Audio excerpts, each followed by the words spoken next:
Hey you guys, Beth Butati here, and today we are going to wrap up a review of a foundation I've been working on for a while. So today we're going to talk about the Tarte Amazonian Clay Foundation. It's something that's been around for years, and I may have even reviewed it in the past, but that was at the beginning of my Sephora career, because I've literally been wearing it for the last 4 years. So with this foundation, what I will say is it's very, very affordable. The size is, I pulled this up so I would be ready.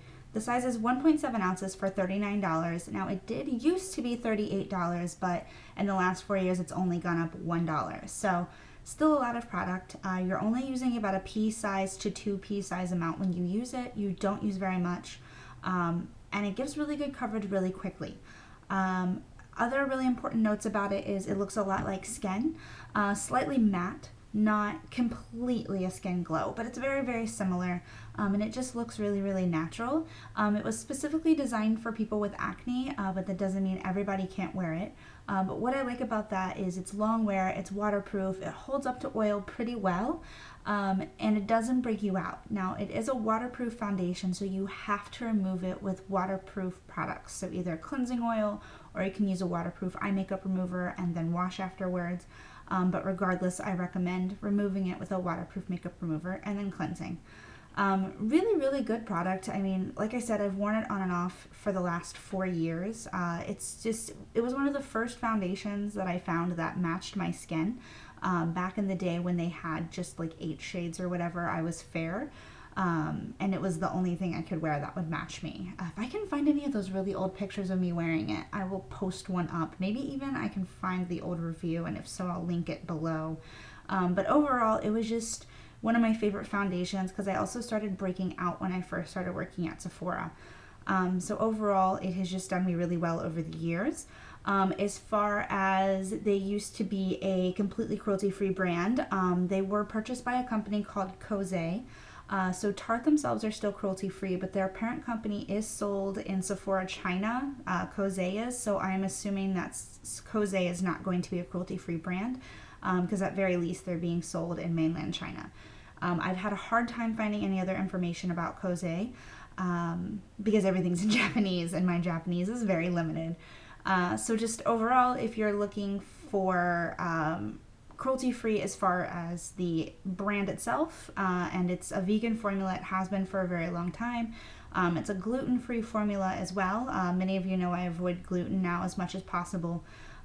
So just overall, really, really good products for people who are looking for something that's natural but more full coverage.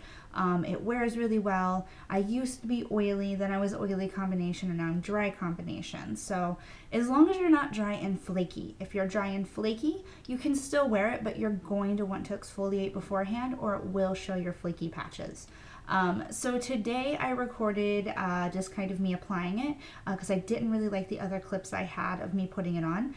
And then we're also going to look at an old clip that I recorded after wearing it for I think like 8 or 12 hours. So let's look at those now. So for today's application, we're going to use the Hourglass Mineral Veil Primer. I just have a random travel size of this. This is cruelty-free and vegan and fantastic. Just going to use that much. So as you guys can tell, I am in a new place now. We are staying with some friends. We just moved back to Ohio and we are staying with friends, so I will not be fully unpacking, and we will be moving again in about 2 months probably. Right now I'm just focused on finding a different job. Like, there's no rush, but I need to find a new job. I need to decide what I want to do. I gotta get my license, just stuff like that. So lots of changes coming up in my world. And for today I'm gonna use the Sedona Lace 813. It's just a full-size stippling brush. I actually had to get into my brushes today and pull out some new stuff because the brushes I usually use are all still dirty from like crazy Halloween looks and stuff like that, so I don't want to accidentally put like blue foundation on my face.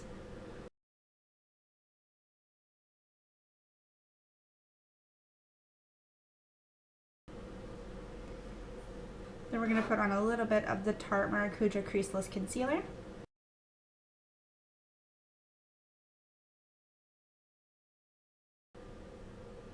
Can you see the difference? Isn't it crazy? And then for setting powder, we're going to use the Cover FX Illuminating Brightening Powder, or Illuminating Setting Powder in the color Light. This is actually a brand new one, so I gotta open it up. And then we're gonna set the face with this guy.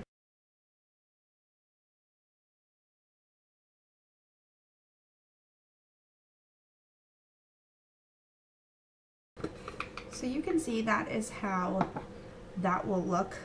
What I will say about this foundation that I like a lot is that when this came out, this was one of the most natural looking full coverage foundations you could get. Things have changed. It's not necessarily the most natural looking full coverage foundation anymore, but it is still really good. It looks really good. It's really skin healthy. But what I will say is when it comes to a natural looking full coverage, I would probably do Cover FX. So there is that. That said, this certainly has its place because some people don't want to toy with Cover FX's cream foundation. They don't like the cream product, so this would still be a really good product if you're that person. So I'm gonna wrap up my thoughts here and kind of give you a conclusion on this. While I'm doing that, go ahead and take a look at this clip from after I had worn this foundation on a different day for several hours, because I've been wearing this foundation on and off for years, literally 4 years, as long as I've been working at Sephora.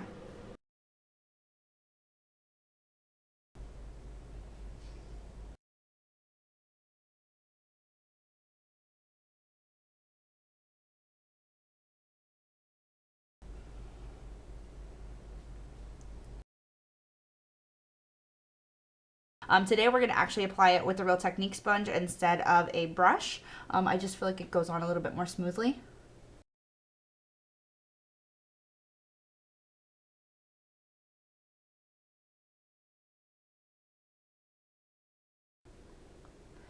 So you can see that looks pretty good. Looks like skin.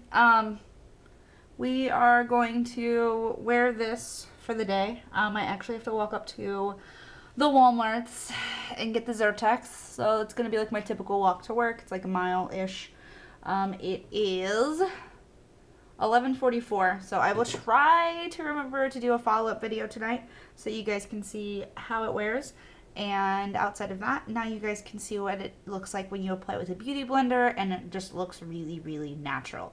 The only thing is I'm still getting, like, I'm so used to wearing things like Kat Von D that are like a full coverage that, like, I'm not used to things like that showing through, which it's minimal, but I don't know. I struggle to call this a full coverage foundation, and everybody does, including Tarte, but I don't feel like it's a full coverage. I feel like it's a medium to full, but not full.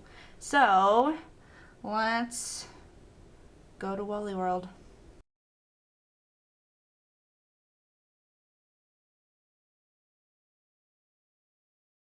Okay, you guys, I almost went and washed my face, and I remembered at the last second that I had to show you guys how it was doing. So it is now 7:10. It was 7:09. That was awkward. 7:10. And this is how my face is looking. So everything is still there. I did put a powder on top of it. So if there's any sort of like yellowness happening, it's because I used the Peter Thomas Roth, and I actually have depowdered it because I hate the brush it comes in. But I have on the Peter Thomas Roth SPF powder, which goes really, really, really yellow on me. So like I look jaundiced all day. But I left the house and needed the sunscreen. So jaundice it is. It's better than cancer. So I will say the foundation still looks really, really good. It's still really, really smooth. I'm looking at my mirror, so that's why I keep looking down. Yeah, it's all still really holding on really, really well. I can't use words, so, you know. So that is good. So in conclusion, I definitely like this foundation. Wore it on and off for years. If you are looking for something similar but completely cruelty-free, I would recommend trying out the Cover FX, their cream foundation, or even their oil-free liquid foundation would probably be comparable. and that would be completely cruelty free and completely vegan and gluten free as well. If you're not worried about things like that as much, because those are not going to wear as well on oily skin without a really good setting powder, which CoverFX does make. But if you're looking for something that's a little bit more simplified for more of a combination to oily skin type, and you're not as worried about parent companies, the Tarte Amazonian Clay is definitely the way to go.